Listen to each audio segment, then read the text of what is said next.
it is time for me to start planting all of my vegetables and flowers in my small vegetable garden in my backyard. Now that the nights are finally warm enough for my tomatoes and peppers and everything else to be outside, I am able to start putting things together and filling up these beds with everything that I started from seed and a few things that I bought at the store already. I have been using a small hoop house that I put together last year. It's not anything super fancy, it's just a combination of some PVC pipes and some greenhouse plastic material that I just cover. And actually last night it got warm enough that I didn't even have to close it all together. So I am going to be taking this down finally. I have been keeping my potted dahlias and cannas and other tender annuals here so that they can be safe outside, but it also saves me space indoors so that I don't have to be taking them in and out. That way I have more space inside and everything else seems to be doing really, really well. Some things got broken in the process of hardening off. I take them in and out of the house for the night, and unfortunately some things like my tomatillos did not make that transition. They were removed by my kids, sometimes by my husband, and they weren't taken care of in the best way possible sometimes, especially when you have kids that don't want to do it for the 10th, 11th time in a row. So I went to the store and got myself a few more tomatillo plants, and I am happy with that. It is okay. There is no right or wrong with starting your vegetable garden. If you prefer to start your seeds indoors, or if you prefer to buy your starts already from your local garden center, that is completely fine. It is your way of doing things. I am starting by dividing what I have. The most important thing in my vegetable garden are my tomatoes. I make sure that I have a place for them first, and then the rest of my vegetables just go around them. I keep them together by a group of 2 or 3 of the same variety. That way I don't have to make a lot of tags to know which ones they are. I just make one tag for 2 plants that are together, 2 or 3 plants, and that's easier for me. I have these trellises that my husband built for me last year. They're basically cattle panels with some T-posts that are holding them together, and that's what I'm going to use to guide my tomato plants. They will eventually, here in a couple of months, be a natural wall of tomatoes where they're easier to reach, they're easier to prune, and that's basically how I am doing things right now, and it works great for me. I actually already have some onions from seed and some onions from a set that I got at Menards. And I gotta be honest, I am really liking this set so far that I purchased at Menards for $2 a bag.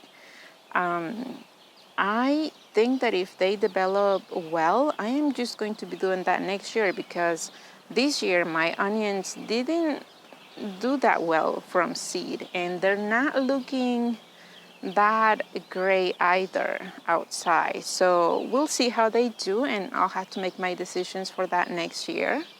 And my lettuces that I have there and the beets that I also have there are doing exceptional. I amended the garden beds already early in the spring. I added 2 types of compost, regular compost and mushroom compost to the top layer, and I mixed that together. So this is the only fertilizer that I use for my vegetable garden. Whether I have marigolds or tomatoes or peppers or any other stuff that I'm planting here, this is the only fertilizer that I'm going to use. I could get some, liquid fertilizer for the annuals and then something else for the vegetables, but I'm not going to do that. This Dr. Earth's has been great for me. I used this last year, and I like it so far. I don't really have like a measure that I use. I probably should, but I don't. Whenever I'm planting the tomatoes, I make the hole, and then I just grab a handful and spray around. I don't think that that's probably the best way to do it, but that's the way that I do it.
Okay, so I also started adding a lot of flowers for my vegetable gardens.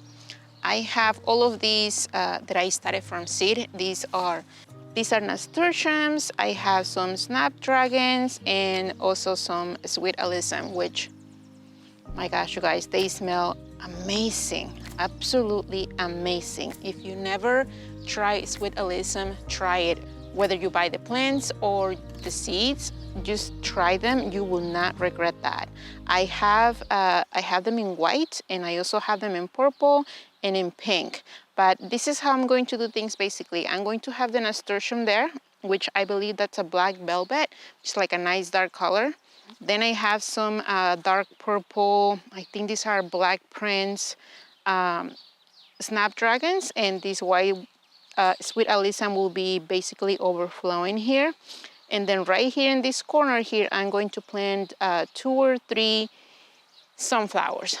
So these T-posts here in this corner here will be a nice structure for my sunflowers to get a hold of, because sunflowers are absolutely huge, and they're thick, and they are heavy, and they definitely need some sort of support. So this right here is going to be my tomato arch. I have plans to have 3 indeterminate tomatoes on each side. So hopefully by the end of the season or halfway through the season, we'll have this arch cover in tomatoes. I have 2 types of cherries in the front on each side. And then over here I have a granny cantrell, a yellow pear, a Cherokee purple, and I believe another cherry, or a black icicle, sorry. So last year I had melons in this arch, and they did great. I had Kajar melons and another French type of melon that did awesome. But this year I want to try tomatoes, and hopefully they do well. This area is in full sun. One of the things that I forgot is that I have sugar snap peas here, and they're doing great. They're going to sort of be on their way. but that's okay because they don't have much time left here. Once it starts getting warm, they're not gonna like that very well. So once they start showing signs that they are done for this year, I will just dig them out and then I will just let the tomatoes be. But right now I'm going to be very careful not to mess those roots. And yeah, so hopefully that's the plan here, to have lots of tomatoes and just different colors of tomatoes. This is the new bed um, that I had my husband help me with this year. Just saw how he built this. I keep changing my mind about what to put here. So far I have 2 tomatoes on each side. I have sweet peppers and nasturtiums in the front, and I am going to be filling up the back of it with zinnias and starflowers and other annual flowers. So eventually you will see this basically covered in flowers and fruit and peppers. Let me show you how I make this trellis. This is nothing fancy. This is just a piece of leftover cattle panel. I just bend it, and I think I'm going to have to secure it here.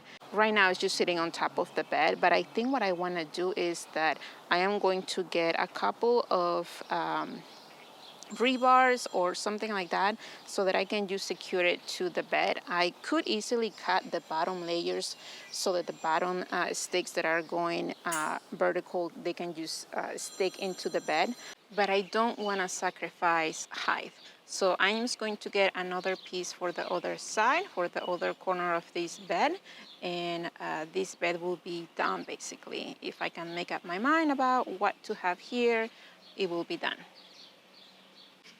So now that I have my tomatoes and peppers and everything else somewhat situated where I want them to be, I am going to start putting them in the ground and adding the fertilizer, and hopefully here in a few weeks I can do a follow-up of how everything is growing and how things are going in the vegetable garden.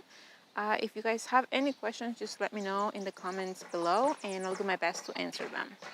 Thank you for being here, and until the next time, you guys.